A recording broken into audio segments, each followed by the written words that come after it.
Here we are. I'm with Ben Rapoport. I'm Tom Oxley. We've just been participating in the brain-computer interface session at Aspen Ideas Festival. How'd you find it, Ben? I thought it was great. Ken Davis and Dr. Pedersen, Dr. Germano helped us run a really patient-focused, medically oriented session on the present reality and future of brain-computer interfaces. What do you think? I thought it was great. I think we covered the whole spectrum of the patient need and what the early stages of technology look like and where it's going out into the future. And we talked about a lot of the work that Precision's doing in the operating room, and we talked about some of the patient experiences that we've seen so far. I thought, and there was excitement in the room about where this field is headed. There are a lot of, I think, aha moments from people trying to understand how brain-computer interface works. Yeah, what did you think? Well, I figured let's carry forward some of the themes from the session, and at the end we were talking about the future of brain-computer interfaces, and you were talking about what you think there will be a sort of a three-phase future over the next 30 years, and maybe you can start there. Yeah, I was going to say, so there's a brain-computer interface and then there's a neuroprosthesis. So are they the same? I think a BCI goes in the brain, connects to an external system and performs some task. A neuroprosthetic can also be that, but it serves a medical purpose that restores a function. And I think, they're important. It's a slightly important distinction to make, because a BCI in and of itself is not enough. It has to help someone, and you have to be able to measure how it's helped someone. Right, exactly. I completely agree with that. I think the sort of flip side to that is also some of what we're seeing today, which is, I think the field was kind of coalesced around this concept of a neuromotor prosthetic, right? This idea that the Holy Grail was to be able to restore function to paralyzed people, to give them back the ability to have intuitive control of their environment, whether that was through moving a prosthetic device or interacting with the computer in a seamless manner, to give that kind of smooth, independent activity back to a person with motor impairment, but with an intact, otherwise intact higher order thought in the brain. And I think that whole evolution of the technology over the last 20, 25 years to meet that need of the people with motor paralysis has given rise to a variety of technologies that are oriented towards meeting that need, but I think we've discovered other applications along the way. And so this distinction, which maybe 10, 15 years ago would have been a subtle one, brain-computer interface versus a neuromotor prosthetic, actually I think has a lot of meaning now, because we're finding that for example, different forms of electrode interface that we're using to enable brain-computer interfaces are also allowing us to do other sorts of things, mapping the brain, informing surgical decision-making, diagnosing disease, and the other portions of the system, the electronics development and the software and artificial intelligence.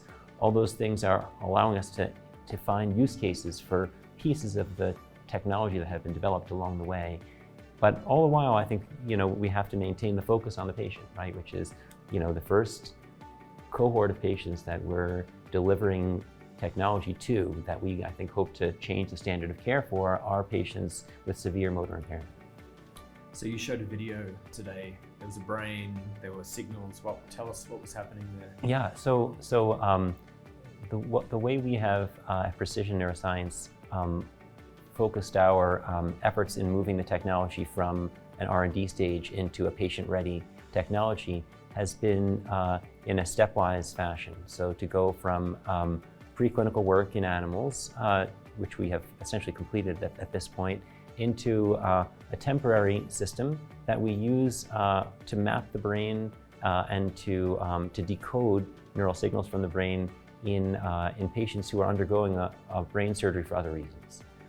And the reason for that is that we wanted to make sure that the technology we had end-to-end, from electrode to electronics to software, is able, with a very, very high reliability, to decode, for example, the brain's intention to speak, the brain's intention to move in a smooth and high-functioning way. So for us, open brain surgery and even minimally invasive brain surgery provides certain beautiful windows to validate that before we completely enter the kinds of clinical studies that you guys are engaged in at Synchron with a permanent implant that stays in the patient. We wanted to make sure that we were enabling that kind of intuitive control of the brain-computer interface. And so as an example of that, I think a great example of that has been in awake surgery for patients with Parkinson's disease. These patients are they're having electrodes placed in deep nuclei of the brain to control the tremor, for example, of Parkinson's disease. Very often at many centers, these patients are operated on awake in order that the surgeons can monitor the effects and side effects of the electrode placement. And as a result, we have the opportunity to place the precision electrode on the primary motor cortex, the area of the brain that controls and coordinates movement of the hand, for example. And for 10 or 15 minutes during surgery, we can ask the patient to engage in certain complex tasks, like, for example, make certain complex gestures with the hand, open and close the hand, move the fingers in particular ways, imagine doing that.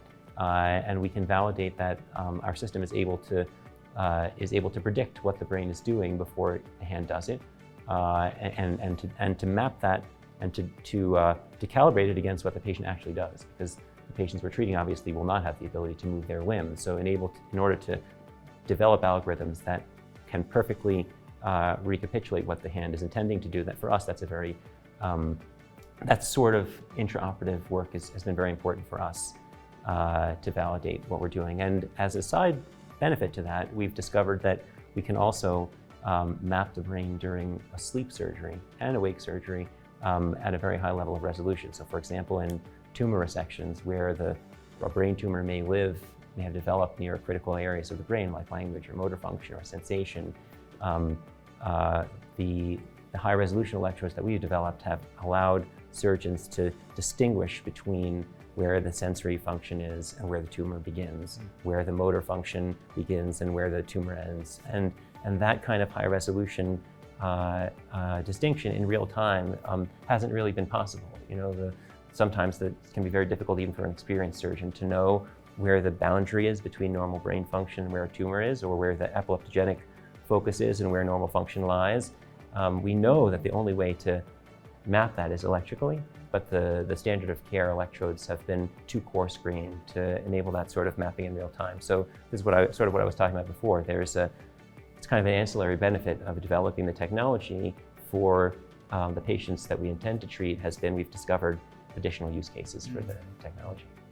Yeah, so we took a different approach. We were focused on trying to get into the brain in the blood vessels that are sitting on the surface. And so we actually asked the question at the beginning, can we get in there, do some recordings and then come out? And we decided that was not going to be that useful, partly because we know that when you go into a blood vessel wall, it gets incorporated in and it's not that easy to bring out. But the flip side was the signal recordings don't get that good until it's absorbed into the wall. So we had a catch-22. So we went ahead and we've gotten started now. So we're actually just finishing up with our 10th implant, 10th person who's had an implant. And we're now looking forward to doing a larger scale study.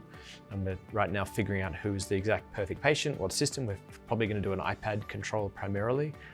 And there's going to be a symposium in Mount Sinai towards the end of the year that we're both going to be in, that we're excited about. And we'll be looking to galvanize the New York area. It looks like Mount Sinai is becoming a center of excellence in brain-computer interface, which is very exciting. And we're going to, in the operating room, in the angio suite, there are different approaches into the brain. It's going to be a really exciting couple of years coming up. I completely agree. I think I'm looking forward to that fall symposium. I think it's the first weekend going into the first weekend of November of this year.